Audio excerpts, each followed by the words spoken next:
Hey guys, it's Mr. Haas here, and I'm glad you're watching this video.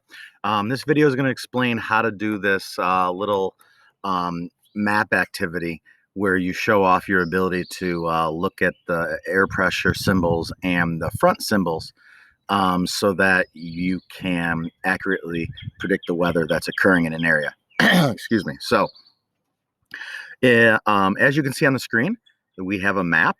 This is very similar to the map that you will see for the assignment.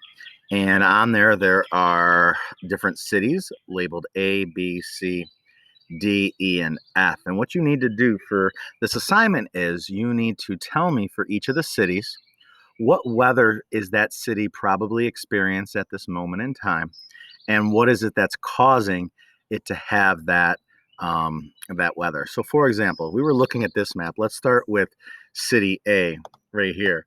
And if I'm going to talk about City A, I noticed that right away, City A is right next to a big blue H. And that blue H is a symbol for high pressure.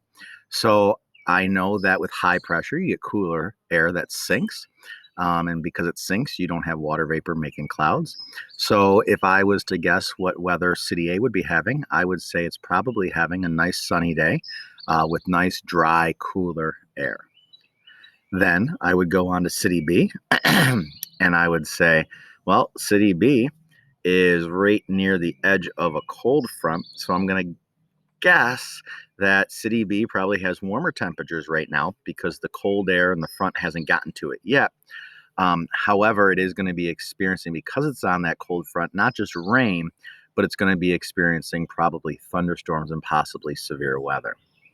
Then if I go to City C, I see that the cold front has already passed by it, which means it's going to be cooler here. So I would probably say City C is going to be a cooler temperature than City B.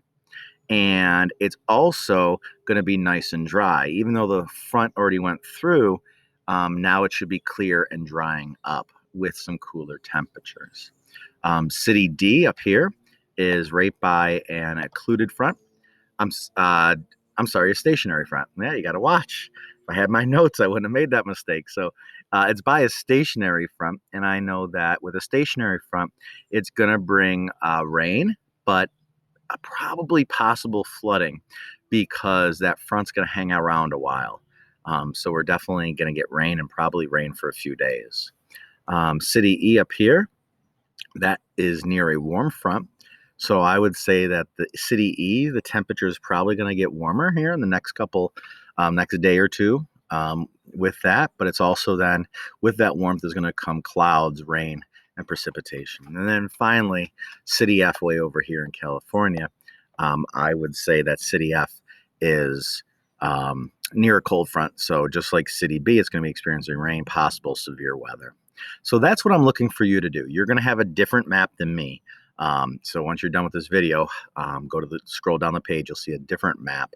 And I want you to do what I just did. You can do it as either a video, or you can write or text the answers. Write the answers as text. Thank you. Right in the assignment, and then submit it, and then you'll be able to show me that you know high pressure and low pressure, and we will be ready to move on.